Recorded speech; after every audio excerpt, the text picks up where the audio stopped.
The energy hums violently in the air as Piccolo charges the special beam cannon. Raditz is trapped in the relentless grip of his younger brother. In the original timeline, Goku ignores the desperate begging of the Saiyan invader and holds firm, sacrificing his own life to ensure the death of his brutal sibling. But in this fractured reality, Goku makes a completely different tactical decision. He listens. Goku tightens his grip and speaks directly to the core survival instinct of Raditz. He tells him that Vegeta and Nappa will never respect him. He tells him they see him as a weak, pathetic tool and will absolutely kill him the exact second he stops being useful. The analytical truth of those words hits Raditz like a physical blow. He remembers the constant mockery. He remembers the absolute disregard Vegeta has for Saiyan life. Raditz realizes Goku is completely right. He lets go of his Saiyan pride right there in the dirt to save his own miserable life. Raditz powers down his aura and completely surrenders. He immediately rips the scouter off his face and crushes it into powder within his palm. This single, frantic action instantly shatters the timeline and rewrites the destiny of the entire universe. Because the scouter is destroyed before Piccolo mentions the magical wishing orbs. Vegeta and Nappa never hear a single word about the Dragon Balls. They only hear the sudden violent static of a disconnected communicator. 2 planets away, Vegeta sneers in absolute disgust. He assumes the weakling Raditz has been killed by the pathetic locals of Earth. Vegeta and Nappa do not rush to Earth for a wish of immortality. They decide to travel to Earth simply to punish the planet that dared to kill a member of their elite race and then purge it for sale. Back on Earth, Piccolo is absolutely enraged. He demands that Goku hold Raditz so he can fire the attack, but Goku refuses. Goku steps away, leaving Raditz alive, breathing, and completely defeated. Piccolo realizes he is outnumbered and reluctantly powers down the attack. The immediate threat is neutralized, but the overarching consequences are completely catastrophic. Goku survives the encounter. On the surface, this feels like a massive victory. A father gets to go home to his son and his wife. But analytically, the survival of Goku completely alters his cosmic trajectory. Because Goku does not die, he never travels down Snake Way. He never meets King Kai. He never learns the Kaioken technique, and he never learns the Spirit Bomb. The Earth is now fundamentally severed from the divine martial arts training of the afterlife. Raditz is taken as a prisoner of war. He is stripped of his armor and locked inside a secure facility built by Capsule Corporation. But Raditz refuses to die quietly. He tells Goku and Piccolo that 2 more Saiyans are coming in exactly 1 year, and they possess a level of power that makes him look like an absolute insect. Raditz makes a desperate, pragmatic proposal. He offers to train with them, share his knowledge of the universe, and help them fight off the elite warriors. In exchange, he wants to live. Goku agrees, completely ignoring the furious protests of Piccolo. The timeline shifts into a bizarre year of preparation. Bulma and her father completely dismantle the space pod of Raditz. They analyze the artificial gravity technology used for deep space travel. Bulma manages to reverse engineer the Saiyan technology and constructs a rudimentary gravity chamber a full year earlier than she did in the original canon. It is a massive technological leap for Earth, and it becomes the ultimate equalizer. Goku, Piccolo, and Raditz step into the chamber together. The training is brutal, exhausting, and completely devoid of trust. Raditz constantly insults the pathetic power levels of the Earthlings, but he is genuinely terrified of Vegeta. That pure, unadulterated fear forces him to push his limits alongside his brother. Over the course of 12 months, the 3 warriors multiply their strength through extreme gravity training. Because Saiyan biology adapts rapidly to intense gravity, Goku and Raditz experience astronomical leaps in base power. Piccolo meditates in the intense gravity, pushing his Namekian physiology to completely new heights. Meanwhile, the human fighters prepare the traditional way. Krillin, Tien, Yamcha, and Chaozu train relentlessly at the lookout. They grow much stronger. But they are completely outpaced by the terrifying multipliers of the gravity chamber. 1 year later, 2 space pods crash into the streets of East City. Vegeta and Nappa emerge from the craters, expecting to find a weak, easily conquerable world. The gravity-trained trio flies to the location, intercepting the Saiyans in a rocky wasteland to minimize civilian casualties. Goku looks back at Krillin and the human fighters who followed them. He gives a strict, undeniable order. The humans must stay completely out of the battle. Goku warns them that the power gap is far too wide and stepping into the fight would mean instant, absolute death. Krillin clenches his fists, but he accepts the harsh reality and retreats to the sidelines. Vegeta crosses his arms, completely bored by the scenario. Nappa steps forward, laughing as he reads the power levels on his scouter. But the laughing stops the exact second Raditz lands on the battlefield alongside Goku and Piccolo. Vegeta narrows his eyes, completely confused by the presence of his former subordinate. He demands to know why Raditz is standing with the enemy. Raditz does not cower. For the first time in his entire life, he stands tall and looks the Saiyan prince right in the eyes. Raditz declares that he is done being a slave. The psychological break is absolute. Nappa roars in anger and charges directly at the traitor. In the original timeline, Nappa was an unstoppable monster who slowly tortured the Earthlings to death. But this time, the mathematical power scaling is completely inverted. Raditz has spent an entire year training in intense artificial gravity, pushing his hidden potential to the absolute limit. He intercepts the charge of Nappa with effortless speed.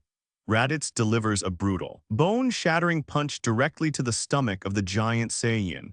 Nappa coughs up blood, completely shocked by the massive power output. Raditz does not hesitate. He knows exactly how brutal Saiyan combat is.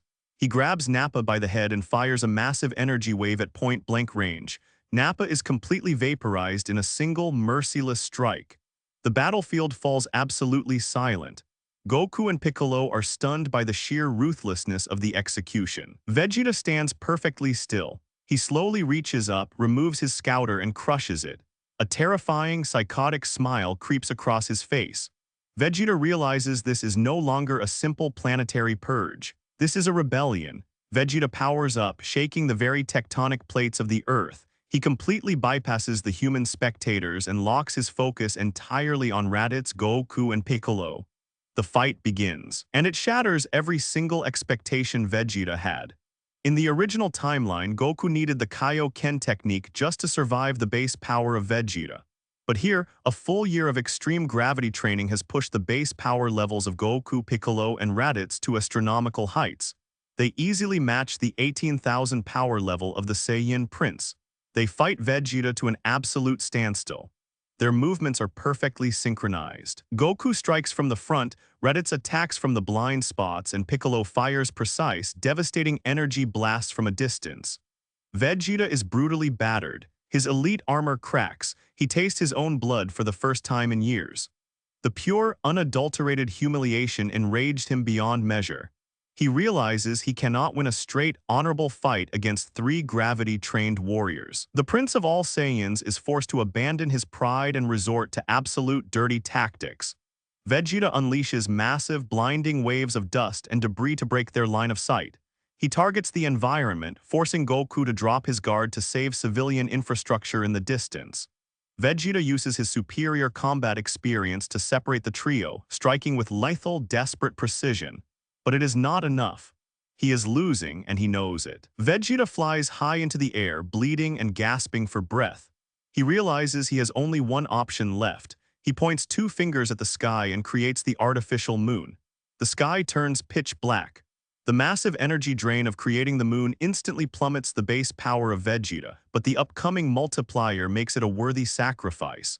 Vegeta transforms into a massive, unstoppable Great Ape, multiplying his remaining power by 10. The ground violently shakes under his colossal weight, but the tactical situation completely spirals out of control. Raditz looks up at the artificial moon, his heart pounds and his body violently expands. Raditz transforms into a Great Ape to fight back. Gohan, who had been hiding in the distant mountains watching his father, also looks at the moon. The young half-Saiyan transforms into a chaotic, uncontrollable beast. The wasteland instantly becomes an absolute nightmare of gigantic, roaring monsters tearing the landscape apart. But the mathematics of the battle completely shift. Because Raditz increased his base power in the gravity chamber, his Great Ape multiplier makes him astronomically stronger than Great Ape Vegeta, whose base power was severely drained by creating the moon. On paper, Raditz and Gohan should easily crush the Saiyan Prince. But power levels are entirely useless without a conscious mind to direct them. Vegeta is the only Saiyan on the battlefield who retains his full combat intelligence and sanity while in the Great Ape form. Raditz and Gohan are completely mindless beasts. They attack everything in sight, including each other. The battle devolves into a terrifying survival horror scene. Vegeta uses his elite tactical mind to outmaneuver the two mindless apes. He dodges their wild, uncoordinated swings and manipulates them into hitting one another. Vegeta strikes their blind spots, using the massive rocky terrain to hide his colossal frame. Goku and Piccolo dart around the feet of the giant monsters, completely helpless against the sheer scale of the destruction. The planet itself begins to crack under the combined weight of three rampaging Saiyan apes. Vegeta isolates Gohan, delivering a brutal, crushing blow to the chest of the child. He then turns his full attention to Raditz, leaping onto the back of his former soldier and tearing into his flesh with massive fangs. The situation is completely desperate. Goku tries to climb the massive fur of Vegeta, but he is easily swatted away like an insect. Piccolo attempts to charge the special beam cannon, but the chaotic, unpredictable movements of the three giant apes make it absolutely impossible to lock onto a target. The Earth is exactly 2 minutes away from complete structural collapse, but Vegeta makes a fatal tactical error. He becomes entirely focused on dominating Raditz, completely forgetting about the human fighters who were ordered to stay on the sidelines. Krillin is watching the absolute carnage from a distant ridge. He sees the horrific struggle and realizes the elite Saiyan prince is completely distracted. Krillin knows his power level is microscopic compared to the monsters on the battlefield, but he possesses the ultimate cutting technique. Krillin raises his hand and forms a razor-sharp, spinning disc of pure energy. He launches the Destructo disc directly into the chaotic fray. The attack silently cuts through the air, completely unnoticed by the roaring Saiyans. The glowing blade slices cleanly through the thick hide of the prince. It perfectly severs the tail of Vegeta. Vegeta shrieks in absolute agony as his massive body violently shrinks back down to his normal size. The sudden removal of the artificial moon generator causes the sky to clear. The remaining ambient moonlight fades. Raditz and Gohan also lose their transformations, shrinking back into the dirt, completely exhausted and confused. Vegeta is entirely broken. His armor is shattered. He is bleeding, stripped of his power, and entirely out of energy. He crawls toward his remote control, desperately calling his space pod to escape. In the original timeline, Krillin stood over the broken body of Vegeta with a katana and Goku begged for mercy. But the dynamic here is entirely different. Raditz stumbles to his feet. He stands over the broken body of his former master. Goku yells at Raditz to stop, arguing that Vegeta is completely defeated. But Raditz feels absolutely nothing but cold, terrifying relief. He knows that if Vegeta survives, he will return with an armada and burn the planet to ash. Raditz ignores his brother. He points his hand and fires a massive blast of energy, completely obliterating Vegeta and his space pod in a blinding flash of light. The Earth is safe. The Saiyan invasion has been completely neutralized by the brutal, pragmatic execution of the prince. Goku, Piccolo, and Raditz stand victorious in the ruined wasteland. Krillin, Tien, Yamcha, and Chaozu emerge from the sidelines entirely unharmed. On the surface, it seems like a perfect, happy ending. Nobody died. The Dragon Balls are completely intact. The Earthlings celebrate their massive victory over the alien invaders. But the analytical reality of this new timeline is an absolute tragedy waiting to unfold.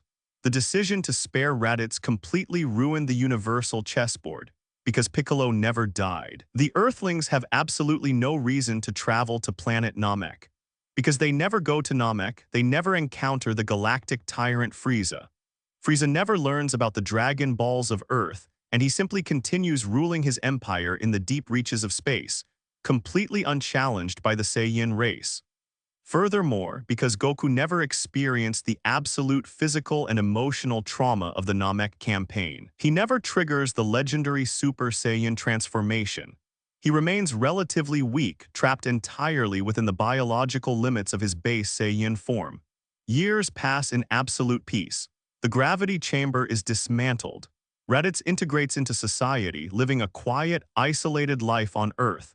But deep in a hidden subterranean laboratory, Dr. Jiro has been quietly watching everything. His microscopic spy robots collected the genetic material of Goku, Piccolo, and the brutal combat data of Raditz executing Nappa and Vegeta. When the androids finally arrive 3 years later, the timeline faces complete and total annihilation. There is no future Trunks to travel back in time and deliver the heart medicine because Vegeta died before he could ever meet Bulma. The warning never arrives. When Android 19 and 20 attack the city, the Z fighters arrive completely blind. Goku violently succumbs to the heart virus right in the middle of the first battle. Without Goku, the remaining fighters are completely helpless. They have absolutely no Super Saiyan transformations to rely on. The humans who miraculously survived the Saiyan invasion are completely slaughtered without mercy. Android 17 and 18 are awakened, and they systematically hunt down and execute Piccolo, Krillin, Tien, Yamcha. And finally, Raditz. The former Saiyan invader dies defending the very planet he originally came to conquer, completely ripped apart by machines with infinite energy. Gohan is left completely alone in a ruined world, fighting a hopeless war that he is mathematically destined to lose.